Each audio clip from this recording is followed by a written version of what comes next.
All right, so for those of you guys who are on the B schedule, I understand that you missed out on, hey, this is what's going on with number 1 on assignment 3. That's really the only one I did with each of the students or the classes that were today. This is December 7th.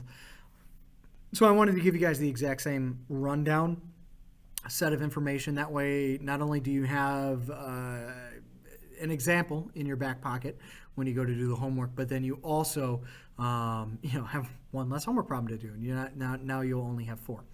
So like I said before, for a lot of you guys who had asked questions, I want to point out and I want to remind you guys that the large number of equations that were introduced in assignment 1 and assignment 2 are going to be broken down, right?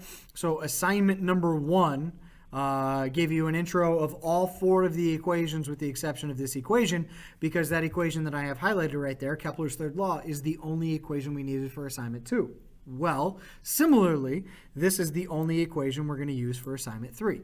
And then assignment 4 will only be one of the other equations. And I'm trying to break it up that way. Basically, I did what we call in education front loading. I gave you guys all of the information up front, and now we're going to break it down, talk about each individual piece in detail. But I wanted you to have a place to come back to reference everything. Namely that number or that video for assignment 1. That way you guys have a resource regardless of where we're at or what you want to go back and look over. You could work ahead, you could go back and get caught up. Whatever happens, internet connection fails, you still have that resource, and you didn't miss a lecture for that day. That was the goal. So assignment number 3, this is the only equation that we're using. Here it is. In this particular equation, the highlighter was selected, nice. In this particular equation, we're using this guy right down here. It is Newton's law of universal gravitation. He developed this law after Kepler came up with his observations. It was basically his response to Kepler's observations. Kepler observed closer planets moving at faster rates. He observed the orbits of the planets not being perfect circles and them traveling at various speeds and all of these other things. And so Newton sat there, being the guy who was good at math, and derived a couple of equations. And this is the number 1 equation, basically. What it's stating, more or less, and I talked about this in the video for assignment number 1, is that it kind of gets back to Newton's third law, honestly. Forces always come in pairs. There's always 2. If the sun exerts a gravitational force on the Earth also exerts a gravitational force on the sun. The Earth just happens to be an insanely smaller quantity of mass than the sun has. I'm going to share with you guys a photo up on Teams here in a little bit. It kind of like, it's a little bit of a joke, sure. It was one of those little Reddit threads where someone made a scale model of the sun and how many Earths fit inside the sun, and it's a lot. It's an insane amount of planet Earths we could fit inside the sun. I don't remember the exact number off the top of my head, so I'm not going to make something up and lie to you, but it was a lot. The Earth is really small compared to the sun. This little picture that is right here to the right is definitely not to scale. But the idea is that those 2 forces are still equal to each other, just like they were before. And that's why the Earth moves around the sun and not the other way around. It's like my toddler. If my toddler runs into me, she'll bounce off of me and fall to the ground, and I won't go anywhere because I'm significantly larger than she is. She'll cry. I might chuckle a little bit and then pick her up and make sure she's okay, but I don't go anywhere, which is exactly what happens with the sun and the Earth system. The sun is that many times larger than the Earth, which is why it doesn't go anywhere. So if we want to calculate that force, these are pieces of information that are always going to be provided to you. I think there's a worksheet or 2 later on in this packet where I don't give you those numbers, and it's not that I want you to memorize them or look them up. Don't use Google for this chapter or this unit, please. Not that Google gives you incorrect values, just that Google might give you a value that was rounded differently. Notice this number right here for the mass of the Earth. A lot of you guys, if you see 5.98, might think, oh, that's really close to 6. I'm just going to use 6. Well, this is not 5.98. This is 598 with 22 zeros at the end of it. So we've got 1, 2, 3, 4, 5, 6, 7, 8, 9, 10, 11, 12, 13, 14, 15, 16, 17, 18, 19, 20, 21, 22. 22 zeros at the end of it. That is a ridiculously large number. And if you round off by 0.02 times 10 to the 24th power, you have rounded off by more money than any human being on the planet has ever accumulated. That's like Jeff Bezos multiplied by 1,000, probably more. It's ridiculously large. What? There's the thousands place, there's the millions place, there's the billions place, there's the trillions place, there's whatever comes after that, and we're still going, right? You get the idea. This is a massive, massive quantity.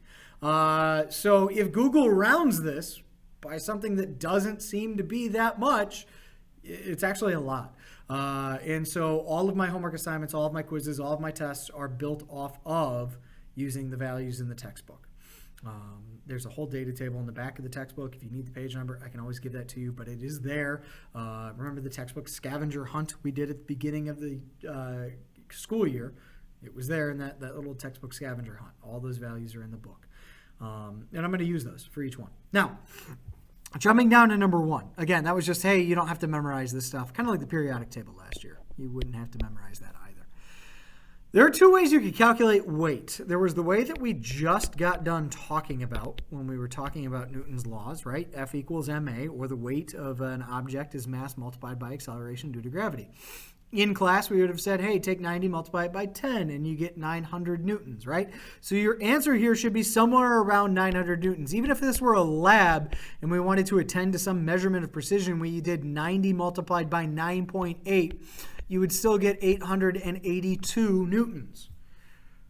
Okay, it's really, really, really close to 900, which is why even the AP exam says just use 10 for gravity. I don't want you to do it this way for this unit, because you might not always be on the Earth, clearly, in number 2. But the reason I bring it up is because whatever answer you get at the end of number 1 using Newton's universal gravitation law should be very, very, very, very close to 90 multiplied by 9.8, right? This is where we're able to confirm 9.8 was indeed what it was meant to be. Actually, ironically enough, this is where we calculated the mass of the Earth. But that was a different side note. I could tell you that story a little bit later on. Our equation is GMM over R squared. I like to rewrite it this way as opposed to this way, highlighted in green off to the right, because some folks get confused on what to do with G. G is still being multiplied. Multiplication is cumulative. You could do M multiplied by G multiplied by M. You could do M2 multiplied by G multiplied by M1. It doesn't matter what order you do it in. G, M, and M are all in the numerator, right? You've got your universal constant. You have got the mass of one object and the mass of the other object divided by how far apart they are squared. That is Newton's universal law of gravitation, right? This is all based off of Kepler's observations, which from our last conversation came from Brahe and Copernicus's data. Cool. Plug in everything the way that you literally see it written out in the equation. 6.67 times 10 to the negative 11th. I am going to say this now, and I will say this every time I do a problem with scientific notation. I strongly, strongly, strongly, strongly discourage you from using times 10 and then the caret function in your calculator. When you're doing multiplication, it doesn't matter, but when you're doing division, it can ruin everything if you forget parentheses or forget to add enough parentheses. So please, please, please use the E function. If you forgot how to use the E function, email me. I can walk you through that really easily. So there's our universal constant, 6.67 times 10 to the negative 11th power. I'm multiplying that by 90, and I'm multiplying that again by the mass of the Earth, which was 5.98 times 10 to the 24th power. That is my numerator. I'm literally typing it in my calculator exactly this way. In fact, in my calculator, I put an extra set of parentheses. You don't have to use brackets, but I'm using it to show that they're different. An extra set of parentheses around my numerator to remind myself that's my numerator. Then I'm going to put my division sign, and then I'm going to have 2 sets of parentheses for my denominator, basically separating my numerator and denominator, leaving the division sign in between the 2 of them. And in my denominator, I'm going to take the distance between, sorry, not the Earth and the moon. You're standing on the Earth, right? Maybe over in Europe, you're traveling. This is someone in Russia. And you're comparing your distance between your center of mass and the center of mass of the planet. So you're going to use the radius of the Earth. We always use just the radius of the Earth because if you want to take a look at what that number actually should be, it's 6'4" with 5 zeros after it. 1, 2, 3, 4, 5. Mr. Willis sitting inside Lincoln Way West right now on the second floor of the school is approximately 4 meters above the ground. So all I would do to that number is change that digit to a 4. And I don't know about you guys, but if I have $6.4 million, I'm not worried about $4. If I have 6.4 million meters between me and the center of the planet, 4 meters is not going to change my value all that much, which is why if you're on the surface of the Earth, we typically just use the radius of the planet.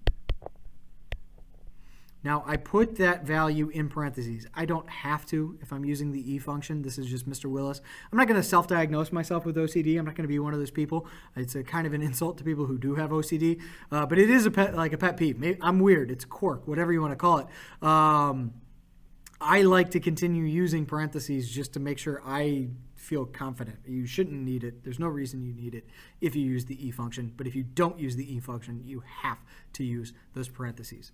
Then you can square it, and then I close my parentheses for my denominator.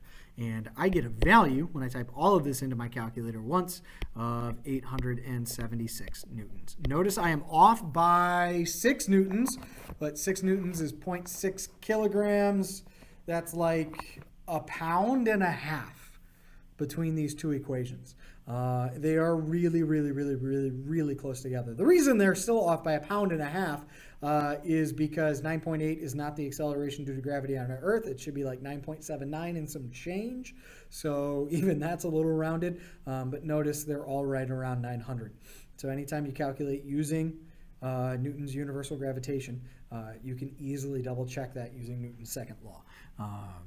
That's the idea. To do that on the moon, you would need the acceleration due to gravity on the moon, which you could probably find, but I want you using the equation that we highlighted in green. That is the only equation you are using for all of this worksheet. That is it. That is all. So I sincerely hope that helps you guys. If it doesn't, always feel free to reach out. Thanks.